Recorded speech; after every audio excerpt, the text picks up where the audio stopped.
Hello and welcome to this panel round that we dedicate to the source of all life, water.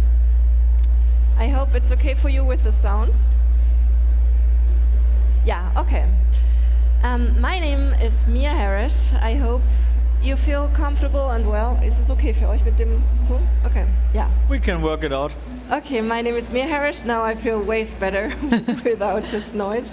And I will be moderating this panel round.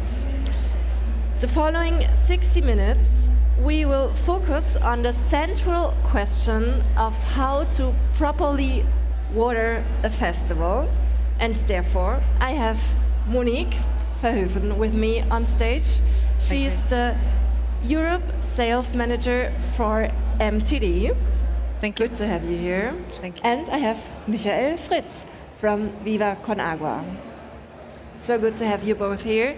And what is really super interesting about this panel round is that you two provide very different point of views or very different angles on providing water. So Monique, let's start with you. MTD provides water systems for all kind of events and of course also festivals, right? That's right, yeah. So MTD provides temporary water infrastructure at events. We do that in events in Germany and also in other places in the world and in Europe. So we bring water from A to B, and it can be on a festival where there's big campsites and we connect temporary toilets, showers, catering areas, also on sport locations or hospitality tents. Medical areas, everything that needs water. We bring the water from the city network to the facility and also the wastewater back to the sewage points. And how big is the variety of events that you're operating? Very big, very big. We are working inside Messe sometimes, but we also work outside on sport events, inside in other arenas. Very big, from sports to music, to cultural events, theater, yeah, very big, but very exciting. Wow, cool. And Michael, you also have a very big connection to water. Maybe you can give us a little glimpse on what Viva Con Agua is currently doing, or... I mean, for all the people who don't know, Viva Con Agua, it's basically an NGO, an all-profit organization, a foundation campaigning for clean drinking water and sanitation. Most of us have never been in a situation of not having the access to human rights, no matter if it's water, sanitation, health system, education. And Viva Con Agua is trying to provide as many people as possible the access to the human right of water and sanitation. Still 560 million people on this planet have no access to water. 3.6 billion people have no toilet to shit in worldwide, and this is an insane problem which is not often addressed. And we are really our DNA or everything actually started with the festivals. So we are closely connected to all the music festivals. When we started Viva Con Agua in 2006, the big first action was going on all the music festivals. And without the music festivals, Viva Con Agua wouldn't exist at all, because we have this cup collection where the people can donate their hard plastic cups, because you're not allowed to have any glass bottles. And then people donated, and before Corona, we collected 1 million cups, which is 1 million euros on 400 festivals in Germany, Switzerland, and Austria, to provide clean drinking water and to activate young people to become part of social engagement. In very short. Thank you so much. And you consider yourself a conceptual activist, right? Yeah, if you're in this kind of business world, you always have to have this kind of business tax, and then actually I'm every label you need that you get engaged. So if you need Hausmeister, you get Hausmeister. If you need CEO, you get CEO. If you want a clown, you can book me for a clown. My job is to offer you the most simple opportunities to get socially engaged. We have a social business with the water, which is sold here. where we sell 40 million bottles of water, and all the profits also go to the water and sanitation projects. But drink tap water. You don't need a water brand. You don't need a bottled water. But if you buy a bottled water, you can choose the social one. And we have also other social businesses or opportunities how people can really, on a simple, structural, and sometimes sexy level, get engaged to become part of, hopefully better tomorrow. Thank you so much. Welcome. So, there are a lot of points that we're going to address within this discussion round. And of course, at the end, you also have the possibility to address your questions to the speakers, to the experts. So, let's say the last 15 minutes are dedicated to your questions. So just that you know that I won't be the only one asking here. And maybe let's start with the core topic of this panel round, how we can properly water a festival. And this has a lot to do with the water infrastructure. So Monique, how does the water get to the festival? Yeah, so we use a local network close by to make the pipes and the temporary plumbing above ground. So from the city hydrant, if there is a street or anything close by or a building, we use the water infrastructure from there, and then through that point of the water source, we connect all the facilities on the venue. And also the wastewater goes back to the sewage points, and perhaps if there's several, we can pump it back to the sewage points. And we have pumps and pipes, booster pumps, and we can pump for kilometers. You don't have to put the toilet close to the sewage. You can put the toilets wherever you want them, or the showers wherever it's most convenient for the public at the festival, because our pipes and pumps can pump for kilometers. And if there's no water point on site, we can also provide like a pillow bag or a buffer bag, and the water can come with a tanker truck, and we can fill the buffer bags up. We have 20,000 liters of water or 50,000 liters of water in those bags, and through that bag we can use to supply all the facilities with water. And also the wastewater can be in one of those bags, collected, and then in the night, for instance, a truck can empty it. And what is happening with the wastewater? Is it kind of reused as well? Yeah, we could reuse wastewater or filter it, and then, for instance, we can filter wastewater and then flush toilets with that wastewater. But usually when it's either in one of those bags, the wastewater company takes it away, or when it goes into the drain, it disappears in the city network. Yeah. Okay. And what are kind of the biggest challenges for you in providing water infrastructures? The biggest challenges, well, we provide or we guarantee safe drinking water, but we bring water from A to B. But if the water quality in A is not good, it will also not be good in B. So we depend on water quality available on site, and we take samples from independent laboratories. But if the water quality in the city system is not good, we can provide a filter and a UV light that kills all the bacteria. But the biggest challenge is working with infrastructure and situations that you can't control. We can only control our own system. But if in case it turns out the sample to be bad, we can provide a filter or do something to improve the water quality. Yeah. And are there like general regulations that like level a certain standard internationally? Yeah, internationally there are some regulations, but we usually work with local national regulations.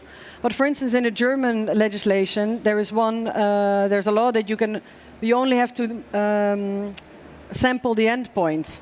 But we take samples in the beginning, at the end of our system, and also in the little tap in the cabin for the toilets. Because we take samples at 3 points, because maybe the water source is good, our system will be good, but then the last part, maybe the sample is not good, and then at least we know where it is. Because if you only take the last one, then you don't know, is it the water source, is it our system that's not safe, or is it the end user? So we ensure the safe drinking water by testing everything. Okay. Yeah. Thank you. And Michael, you're also providing water, of course not for festivals, but you're providing water for people who are not used to have clean drinking water. And what is your way of providing it? Are you like really constructing the infrastructure over there in the global south where it's needed, or what is Viva Con Agua exactly doing there? Like we're doing it now for 15, 16 years, and so far, when we started, we had no idea about this whole topic. We just were privileged. 22 years, I was studying. Benjamin was a professional soccer player, and we had no idea about charity. And that was very good, because otherwise we probably would have just copied another charity. And so we had to come up with an organization which is now Viva Con Agua. But it was never planned. And basically all the money we raise in Germany, Switzerland, Austria, and also in the global south goes into water projects and sanitation projects that we are doing with the local communities in the countries. For instance, in Ethiopia, in the Amara region, which is in the northern part, where there was the last 3 years a brutal civil war, which was not communicated in the media at all. There was no space for it, unfortunately, so nobody knew about it. There we drill wells which go down to 50 or 120 meters. It depends on the groundwater, of course. That's also the reason why sometimes it's so hard if you export water. Most people don't know it, but virtual water is the water which is used for producing anything, like a shirt or a trouser. I think this trouser is 15,000 liters of water while producing it. This also is a problem when you import it from Bangladesh, which has serious water problems. They would never give 15,000 liters in tanks away because they have water problems, but they put it here and you don't see it. So that's the reason why you shouldn't buy it all the time in countries who don't have a water system. And we do it with the local organizations and then try to give as many people the clean water. In Ethiopia, for instance, we have a drilling machine which is running around from one borehole to the other. It takes 1 week. You have to go down really deep, like I already said, and you have to go through the different stone areas. So you need a hydrogeologin in English. Can somebody? Hydrogeologist. Thanks so much. You need that skilled person to go every different stone level, and then hopefully you hit the water. And for me, it's still one of the most craziest thing that they still do it with the Wünschelrute. I don't know what's Wünschelrute in English. Somebody knows Wünschelrute, but they have a 50% Trefferquote with the Wünschelrute, and if you find the water, of course, it's a cheaper well than if you have to drill for 2-3 times. And that's basically what we're doing in Ethiopia, in Uganda, and many countries. And how do you choose the places where you're getting active? That's the reason why we work together with locals, because it shouldn't be us choosing where the water is or where the well will be. It should be chosen by the local communities. That's also the reason why we started Viva Con Agua in Uganda, that it becomes an Ugandan NGO, that it's not this old school white charity or white saviorism context. But to be honest, when we started, we had no idea about all that. So we had to go the long way, did a lot of mistakes, but get a lot of feedback and critics. And all the festivals are for us really, like I already said, the base of everything, or the heart, because many people don't know, but or I think because this also is a business world, and there's a lot of money involved in the business always. But the people come together because of the joy of celebrating music, because the artists. I know a lot of musicians, but I don't know any musician who started because of making money. He starts because he loves music, and then people come together, and this is the first joy for people coming together. And then it also has a huge potential to communicate social causes, because we all know in the 21st century that we have a lot of challenges, and it's not only about water or sanitation, it's about diversity, it's about education, about all human rights, but even above them. And the music and the arts, and that's where festivals often come together, have an insane power to communicate these topics. because you all know that we have problems, but you need people like musicians sometimes to offer it you in a way that you can still think about it, or that you can get engaged about it. Because otherwise we would cry the whole day if we just check on all the problems we're having. Yeah. One challenge that we have, just because you mentioned all the people coming together at music festivals, sometimes people are still getting dehydrated, like the festival visitors here at German festivals, but it's an international problem. What do you think? Why are the organizers or the people who are in charge not providing like tap water for free at all the sites? Yeah, I think if they would provide tap water for free, it would improve a lot for the health situation for people, and I think it's a basic right to have safe drinking water, or the availability to take safe drinking water if you want it, if you need it. But I think festival organizers depend on the revenue they make from selling water bottles, and yeah, that they cannot get that revenue if they give out water for free. But if they keep doing that, then you also help the plastic pile not to slim down. So one is single-use plastics, and is not having the availability of safe and clean, free drinking water. Do you face this problem of single-use plastics a lot in the events that you're collaborating with? Yeah, I think we face it every day. Every one of us, we have single-use plastics. We don't want to buy it, but then we're thirsty and we have to buy it, and we're on the road. So luckily, there's now a lot of brands in the last 10 to 15 years with refillable bottles. So there's many brands that have started in that without plastics or without any other bad parts to create it. And I think we need to use those bottles to fill up your bottle for free and get rid of the single-use plastics. I think that's the only solution. Mm-hmm. Yeah. Mm-hmm. Michael, how do you see this point of people getting dehydrated at festivals because of the lack of water?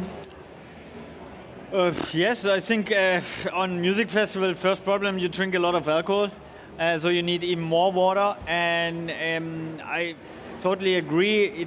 There should be a structural solution where festival organizers have an easy opportunity to offer for free. And I think there could be also a business case. I'm not the guy for business cases so much, but I definitely think there is a business case out there. And maybe you can link it up to a sponsor who provides it. Everybody would love the sponsor for giving the water for free.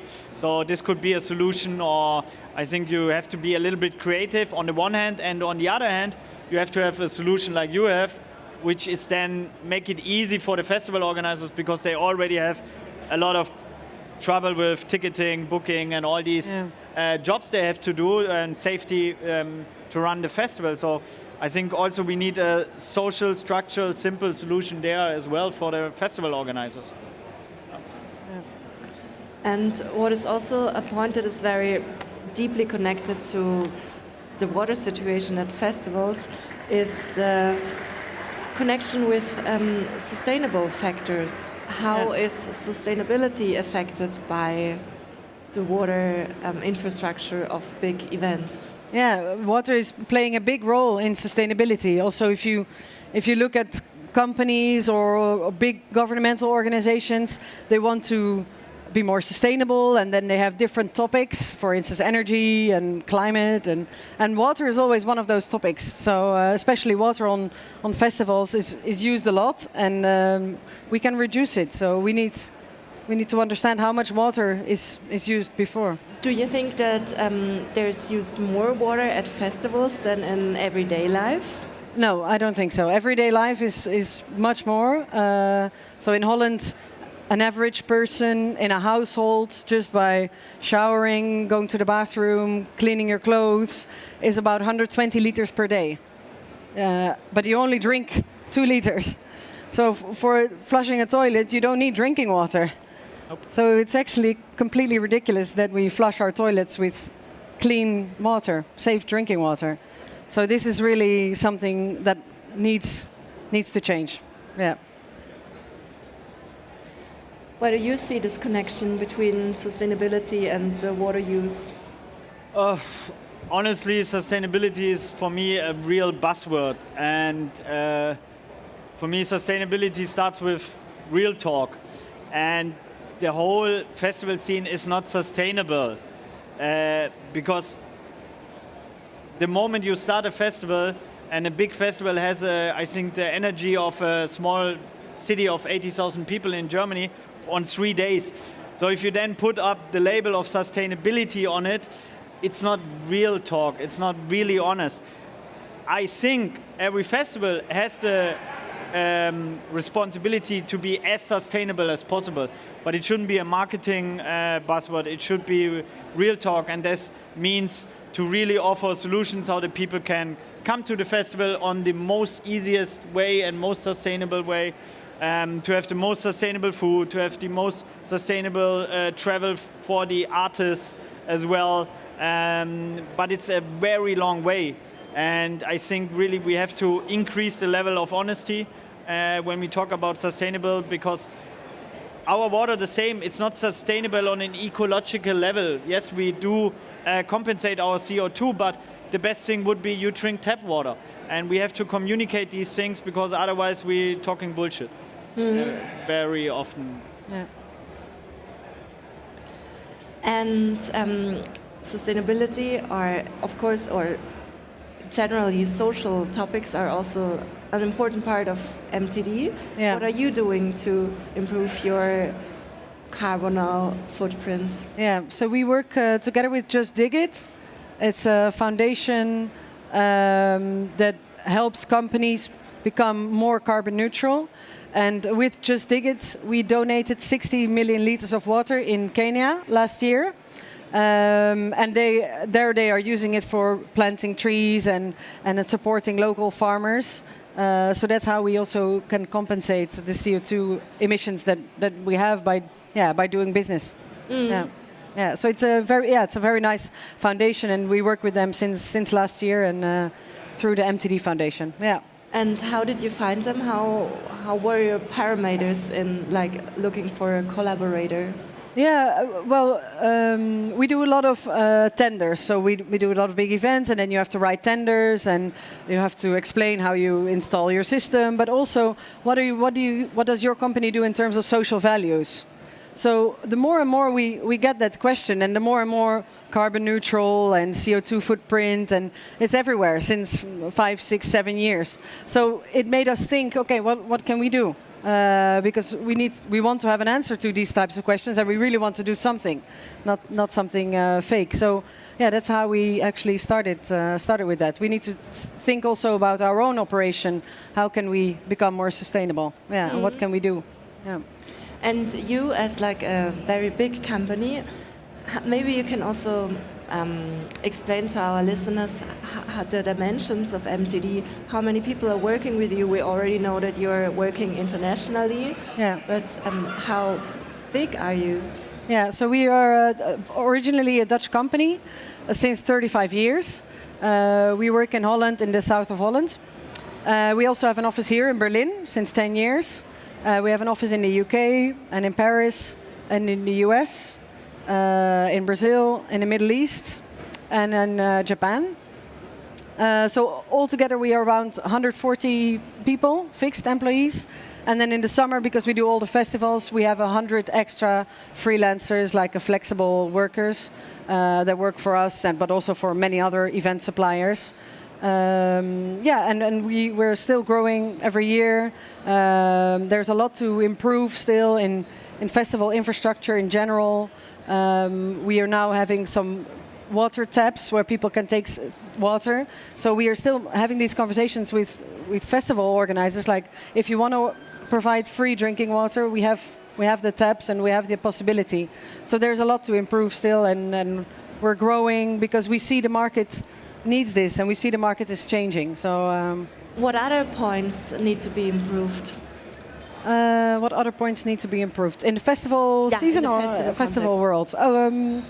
Yeah, in some countries we see that they're still using a lot of chemical toilets. So if I speak only about water, in Holland it's not really accepted anymore. You still see it on festivals, but on big festivals with 50, 60,000 people, it's flush toilets and not chemical toilets. And yeah, so I think there's still some improvements. Of course, it's a different infrastructure that you need if you don't have chemical toilets.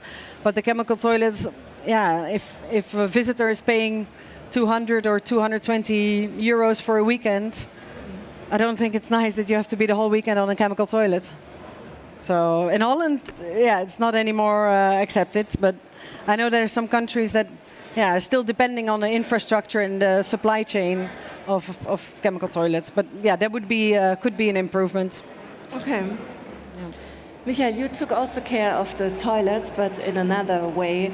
How did Viva Con Agua extend the idea of collecting water bottles at the beginning in what are you doing now? I'm referring to your toilet paper.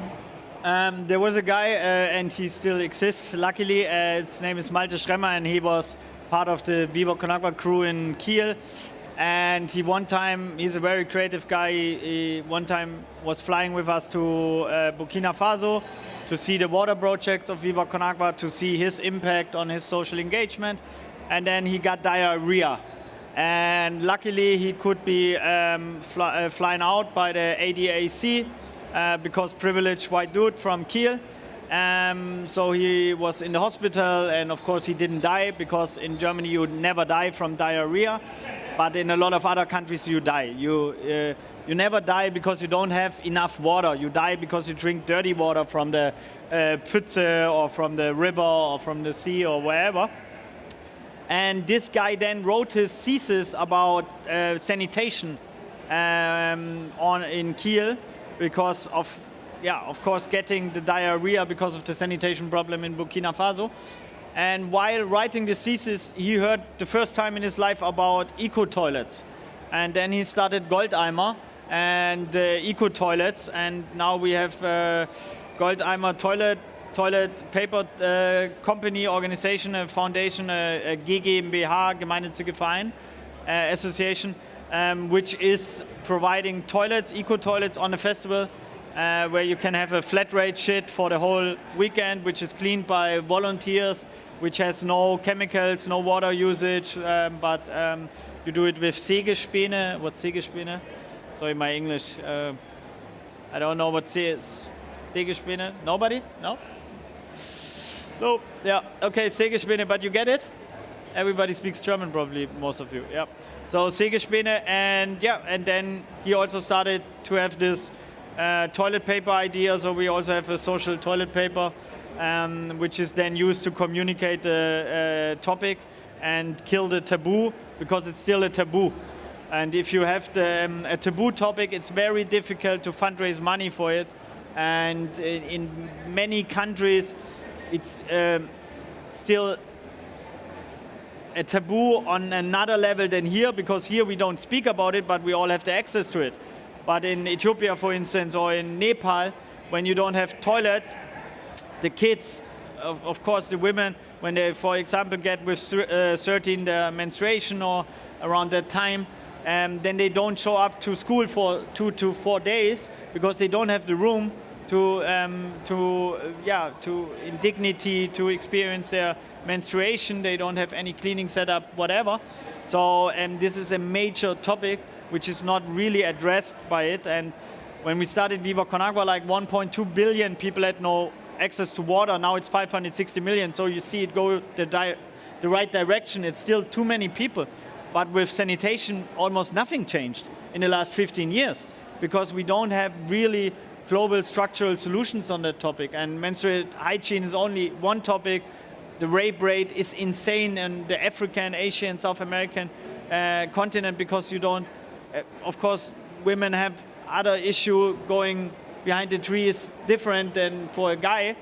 And so it's really a huge social or society topic, which is not really spoken about. Yeah. Mm-hmm. And what do you think, how can we change the awareness of this so important topic? Oh, yeah, awareness rising is a long time thing from my perspective. It starts in schools. Festivals can have a major impact because young people really are the key to a better tomorrow. If they don't, they will change. It's not about the 60-year-old people. So I really think the music, the arts, the culture have the power to communicate topics like sanitation, like water, like all human rights. And but it's a longer project. You offer the people the educational point on different levels. You have to activate them on the festivals where they have 3 days, where they see about toilets, but then you also have to offer them good documentaries or good music which speaks about it or which writes about it. And so it's a really complex topic. It's not like there's no simple solution because it's so connected to everything. Yeah? No, but I think what you're doing is already helping with the education, because you are reaching a huge public through festivals. Yeah. You could have chosen a golf event, but you choose festivals because there's hundreds and thousands of visitors every year. Yeah. So I think that helps from an educational point of view, that people realize, okay, I'm here in Germany, I'm enjoying, but some things are happening in other places in the world where people are not so privileged. Yep. Yeah. And Monique, are you also like educating the festivals that you're working with in terms of you could use a more sustainable solution concerning that or that, and we're also providing this and this? Yeah, so we also push for sustainability, but they also ask. So sometimes they ask, oh, we want to become more sustainable, but we don't really know how. On water, what can we do? So a very easy thing what we can do is put a water meter. So before in our pipes and in our system, we put several water meters so we can measure, okay, from the main infrastructure, and there is a toilet group on that side of the camping and a toilet group on that side of the camping. We can measure how much water is used per minute, per hour, for the whole day, for the whole festival. And then we can say, okay, after the festival, we can evaluate with the client, and we can say, how can we reduce that amount? So now we know the festival is 100,000 liters of water. What can we do to reduce that amount? So first is, you need to understand how much you're using in order to reduce it. So the first rule or the first option is measure it. And then you can learn to reduce it. So we have filter units that can filter wastewater. And with the filtered wastewater, we can flush toilets. So reusing water obviously also means less use of clean water to flush toilets, for instance. So the second thing would be reusing wastewater. And the third thing would be less plastic bottles is also, I know that Evian and Chaudfontaine, and they don't want to hear it, but the most sustainable is not using that. Yeah. And you said you're measuring the amount of water that festivals are using. Yeah. Do you see that like festivals are using more or less the same amount of water per person, or are there still big differences? It's different. The main difference is there a camping or is there no camping? Because the biggest water user is showers. So what we drink is like 0.5% of all the water used.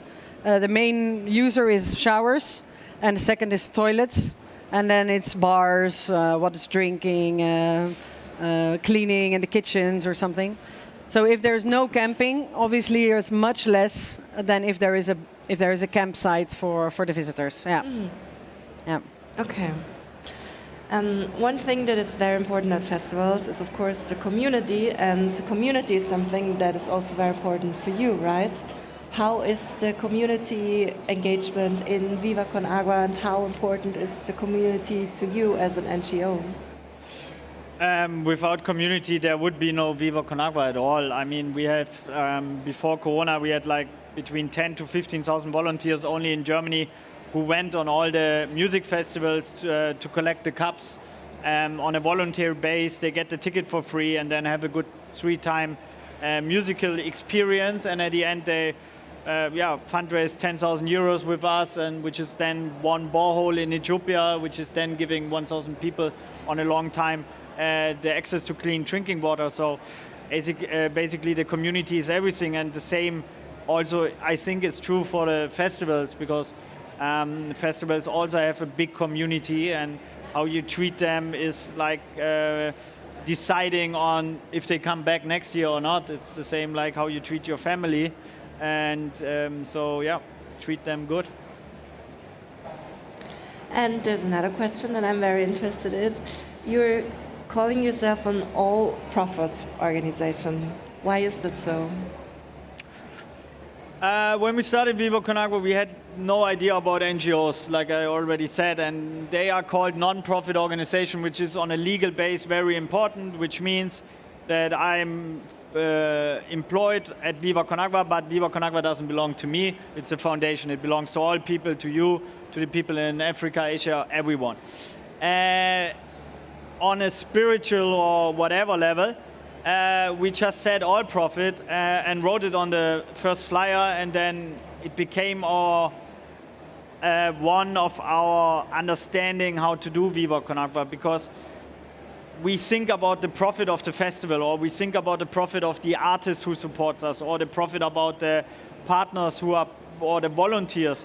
We think how we can offer them a good time. For instance, with the festivals, the volunteer gets the ticket for free by the festival organizer. The festival organizer gets a nice opportunity to support a social project without a lot of work. I mean, he gives 10, 15, 20 tickets for free, and then one area, and basically that's it. And then at the end, he also is part of the social engagement of drilling one well, and so the musician gets a nice social engagement as well, or a content piece if we go with the Schlauchboot over the people and stuff on the big crowds. So I think we have to think about structural or profit solutions that everybody participates, and not only one bunch of people get more and more rich, like which is happening in the world, in the business world, of course, in turbo capitalism with venture force and all that thing. Or what you said with Evian is totally true. When they take the water out of a very small place in France where the local people don't have water no more, and then sell it for the 1,000 times the price, which doesn't make sense. I mean, water belongs to all people, not to any company or whatever. So I think we have to come up with more all-profit solutions which integrates all the people. And if you provide the tickets for the volunteers, does the festival also say, hey, we are working with Viva Con Agua, because it's also good for the festival brand? Yeah. Okay. I mean, we're doing this now for 15 years. I mean, 2008 was the first festival season with Viva Con Agua, and I think now it's crazy for me, but when you have 15-year-old kids, they grew up in a way with Viva Con Agua. It became part of the festival culture, and that's also the reason why I'm so thankful for all the festival organizers or the musicians supporting us, because it didn't exist before as a possibility to have social engagement on the music festivals. Yeah. So in a way, it's a game changer, and we need more of these social structural game changers in all kind of industries, no matter if it's music or arts or festivals or mobility, but the game changers are there. And most of our systems we have in our mind are very old systems, coming back from industrialization. Our education system is from 1870, from Bismarck, which of course was adapted, but still it's a very old school system which was designed to produce soldiers who go into war. But we are no more, most of us, no more soldiers, and the complexity of this world is way above linear thinking. So I think we need more new solutions, rethink all the structural systems we have in this world, and redesign them and make them more fair to all people. So this is what we understand on all profit. Thank you so much. You're welcome. How water as a social issue is addressed beyond festivals and their borders? And their borders. And their borders. I mean, on the festivals we do it with the musicians, which is the easiest thing. If the Ärzte or Foo Fighters or Billie Eilish goes on a big festival and we get them to make an announcement on stage, to collect the cups, to donate the cups, and give it to Viva Con Agua, then we raise a lot of funds. It's very easy. The simplest thing ever done was by Ärzte. They didn't know what will happen. Nobody knew, but I think it was 2008 on the Hurricane Festival, they just said, throw all your cups on stage. And for 5 minutes, they couldn't play no more because only cups were flying on stage. And it was hilarious. It was very legendary, but unfortunately, we're not allowed to do it no more because we had 50 cuts. People getting these hard plastic cups I mean, most of them wrote under the YouTube video, hey, love you, Viva Con Agua, I got a cut by Ärzte, because they're a legend band from Germany. But this is the way we communicate it. You have to go via the people that are really have the platform. I mean, some people put people like us on platforms, and then you have the privilege of being here, but you also have the responsibility to use it for also as many people as possible, not only for yourself. Do you agree, Monique? Yeah, absolutely. Yeah. I think that's also why he's in your focus is on the festival and the music industry. Yeah, absolutely. Yeah. Maybe to also get an idea of how focused you are on the music industry, can you tell us some names of festivals that you're working with internationally? Yeah. We're doing some festivals here in Germany, for instance, Open Beats or Feel Festival and Parukaville. And also Tomorrowland, more internationally, Tomorrowland, Werchter, Lowlands, Pukkelpop, and some festivals in the US and in the UK, like Creamfields, Festival, Leeds, Reading, bigger and smaller events. And is providing the water infrastructure for the festivals internationally always working the same way, or are there big differences internationally? Yeah, it's always the same. The system is the same. It's plug and play, it's no rocket science. We just have to check the venue. Is there water available? Is it safe? Is there no water available? Okay, then we have to organize something with a buffer bag. But the idea is always the same. We install it, we maintain it, we take it back, we clean it, and we do the same trick again. Okay, all right. Yeah, so it's very simple. Okay. We are always heading to the end of this discussion, but I have one last question from me to you. As we're here at the Future Festivals, I'm very interested in your personal future best case scenario. Maybe you, Monique, you want to start. What are your wishes? What do you for the future? Well, my wish would be safe, clean drinking water for everyone. Yeah, for free. Yeah, and no more single-use plastics. And no more big brands that are trying to get their name in, and then the festival organizer cannot refuse such a sponsor deal. Okay. How do you see it? What's your personal best case future scenario, Michael? I mean, concerning the world or concerning just festivals or not? I mean, on the festivals, I would love to have. I mean, if you have the future, we have a lot of technical possibilities. And I would imagine to use them to connect people. For instance, we're doing our own arts, music and culture festival inside the arena of St. Pauli, which is called Millantor Gallery. And there I always think it's a little bit sad that only people in Germany can see it. And I would like to open it up to all the people, like especially, of course, to the beneficiaries who then get clean drinking water and see how we fundraise it, but also on a global level. So I would love to have possibilities with VR and this whole world which is coming to connect people, but on a real cultural level, where people from South Africa can join a festival in Europe or the other way around to really connect with people without having to fly intercontinental. I think this could be a nice future scenario. Do you also plan to operate internationally concerning the festivals? You're now active in Austria, Switzerland and Germany, of course. Do you plan to extend these activities to other countries? I mean, we're doing in Uganda our own festival, which is called Walls of Water, which is an art festival, and we also have We Love Uganda Festival, which is a music festival, but you don't have the cup system there, and you don't have the cup system in many countries. So this you can only implement in countries where you have the cup system, and otherwise we wouldn't do it, because if you don't only have an info area at a festival, don't get me wrong, but it's very boring, and you invest a lot and you don't get any benefits on a financial side out of it. And since we want to drill as many boreholes in Ethiopia, Uganda and co as possible, so I think it's also very important to raise money and not only awareness.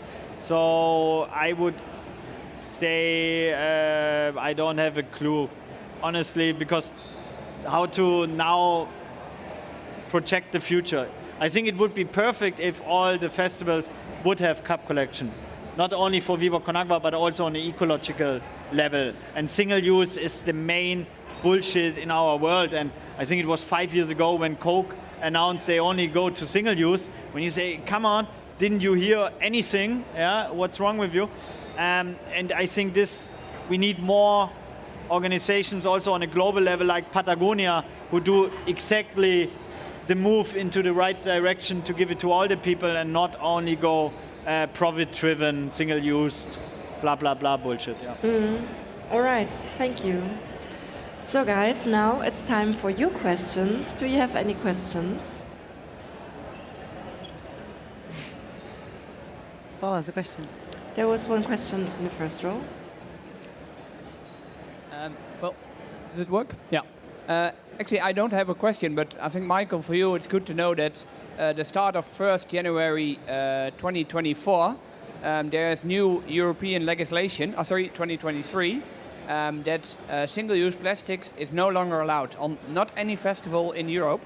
So all the festivals in Europe have to go to a kip collecting system. So this is your way to cover all Europe. Yeah, absolutely. Good to know. Yeah, and it's the right direction. Yeah. And it doesn't count only for cups, but also all the other food packages. So also the plates and forks and knives. So lots of opportunities to expand your business. I mean, we are not offering these systems. I think there should be, this is very interesting for cup concept or cup and donate. I think not cup and donate, cups and more. I think these are one of the two biggest players in Germany. For them, it's very interesting, and also to extend it, like you said, to food, which is, in Germany we now have this Recup, which is a very successful company from Munich, which a lot of people said it will not work, but only I think in Berlin it's an insane number. I think, don't get me wrong, but it was something like 3 million cups to go, no, 600,000 cups to go only in Berlin a day. So there's a huge potential for money making, but also for the ecological change what we need. Yeah. Are there any other questions? Yeah, I have a question to you, Monique, because we were wondering if you're trying to reduce the water consumption on festivals, like in a sustainable manner, if you also cooperate with maybe Goldeimer or like Venezia or other eco-toilets that are not needing any water at all, which would be a big impact on the water, on reducing the water amount that is used. Yeah, absolutely. That would be a huge impact if there's no water needed anymore to flush a toilet. Yeah, we only connect things. So we don't provide the toilets, we don't provide the showers. So it's the festival organizer deciding, I want so many showers here, I want so many toilets here, and we only make the connection. But yes, I think there's definitely points of improvement there for festival organizers and people taking these decisions on what facilities they want for their public. Yeah.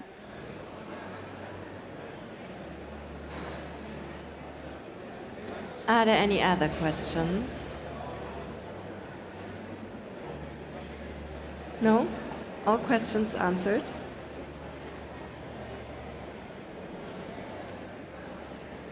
Is there anything left that you want to address to our audience, or are you also fine with the points that we talked about? I don't think so. If you want to know something about water or MTD, come find us in our stand or find us online, and we'll be happy to work together to create an idea together, create a solution for your event, if that's what you have, or work together as a supplier. Yeah, absolutely.